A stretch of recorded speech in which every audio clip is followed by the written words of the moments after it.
መጋቢት 24 ቀን 2010 ዓ.ም በኢትዮጵያ አጥልቶ የነበረው የመበተን አደጋ ስጋት የተገፈፈበት የለውጥ ጮራ ፈንጣቂ አንጸባራቂ ድል የተበሰረበት ከፋፋይ የነበሩና የወረስናቸው የተሳሳቱ እሳቤዎች በመደመር ፍልስፍና የተተኩበት ዕለት ነው። አለፍ ሲል የኢትዮጵያ ልህቀት ጅምር የተበሰረበት ቀን ጭምር ነው። በዚህ ቀን ማግስት የተገኙ ስኬቶች የመደመር እሳቤ ውላጆች ሲሆኑ ባለቤቱ ደግሞ ሰፊው ህዝብ ነው። በእርግጥም የመጋቢት ፍሬ የሆነለት ህዝብ ለውጡን በዚህ መልኩ በየዓመቱ በአደባባይ ያስበዋል።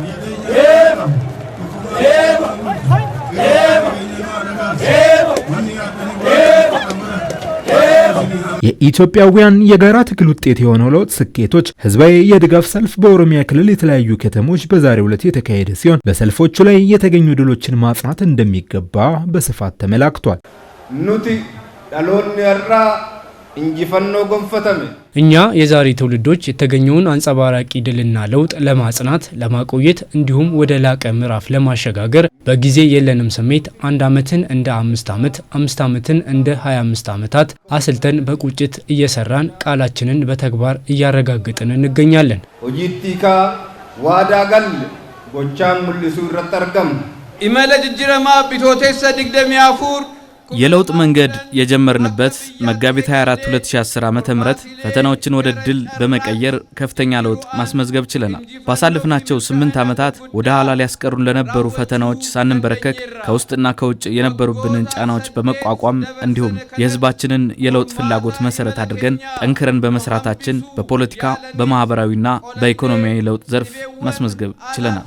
ጎንፈኔ ጅራ ኢትዮጵያን ሶዳን ኩፋቲ ፊልትናው ራከና መጋቢት 24 ቀን የተከፈተው የለውጥ መንገድ ኢትዮጵያ ከመፍረስና ከመበተን አደጋ የተረፈችበት የተሳሳቱ የአመለካከትና የሐሳብ ክፍተቶችን በትክክለኛ ሐሳብ በመቀየር ኢትዮጵያውያን የእኩልነትና የሀገር ባለቤትነት ስሜት የተረጋገጠበት ነው። በተጨማሪም በማንነታቸው ምክንያት ይገፉ የነበሩ የማህበረሰብ ክፍሎች በሀገራቸው ጉዳይ ላይ የምክክርና የመወሰን መብታቸው በተጨባጭ የተረጋገጠበትም ነው። የሀገራችን የፖለቲካ ባህል ከመጠፋፋት ወደ መደጋገፍ እንዲሸጋገርና የዲሞክራሲ ምህዳሩ እንዲሰፋና ወንድማማችነትና ህብረ ብሔራዊነት እንዲጎለብት በማድረግ የወል ትርክት በመገንባት ሂደት ውስጥ የሚቆጠሩ በርካታ ስኬቶች ተመዝግበዋል።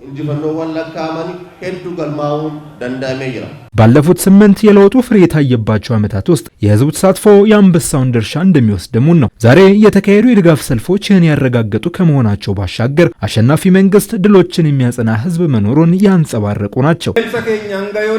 በስካሁኑ ጉዟችን በሁሉም መስክ በተከናወኑ ስራዎች ህዝባችን ከኛ ጎን ተሰልፎ አንጸባራቂ ድላችን ወደፊት እንዲራመድ እንዲሁም በጠንካራ መንግስት ጠንካራ ሀገር ለመገንባት በሚደረገው ጥረት ውስጥ ላበረከታችሁት አስተዋጽኦ ላመሰግናችሁ እወዳለሁ።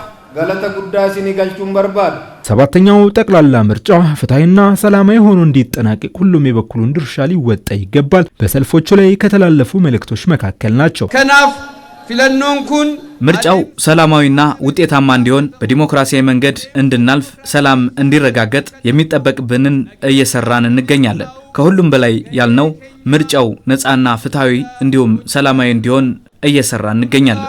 ምርከኔሱ ቀብና ቢተቱ ሲዲደሚ አፉር ካን ዋዳው ጎተን ሸነን መጋቢት 24 ለህዝባችን ባለፉት 5 ዓመታት የገባናቸውን ቃል ኪዳኖች በተጨባጭ አረጋግጠን ለሌላ ቃል ኪዳን በሰባተኛው ዙር የምንወዳደር ይሆናል። ለዚህም ይህ ምርጫ በሂደትም ሆነ በውጤት በሁሉም ባለድርሻ አካላት ዘንድ ተአማኒ ፍትሃዊና ዲሞክራሲያዊ እንዲሆን አበክረን እንሰራለን። በአጠቃላይ ከመጋቢት 24 ወዲህ በአገራችን የተከፈተውን አዲስ ምዕራፍ የተገኙ አገር አሻጋሪ ስኬቶች ኢኮኖሚያዊ እድገታችንን የሚያፋጥኑ እንዲሁም ለትልማችን ከዳር መድረስ መሰረት መሆናቸውን በመገንዘብ ለተሻለ ስኬት በጋራ እንድንሰራ ጥሪ ያቀርባለሁ። እንጂፈኖ ጫልማፍ አከወጀሉ ዋምቸ ኮነንደባሳ ባለፉት የለውጥ ዘመናት በርካታ ማህበራዊ ኢኮኖሚያዊና ፖለቲካዊ ስኬቶች መመዝገባቸውን ያስተዋሱት የኦሮሚያ ክልል ምክትል ርዕሰ መስተዳድር አወሉ አብዲ የተጀመሩ ስኬታማ የልማት ስራዎችን አጠናክሮ ማስቀጠል የሁሉም ኃላፊነት መሆኑን አስገንዝበዋል። ቢቶቴሰ ዲደሚያሁር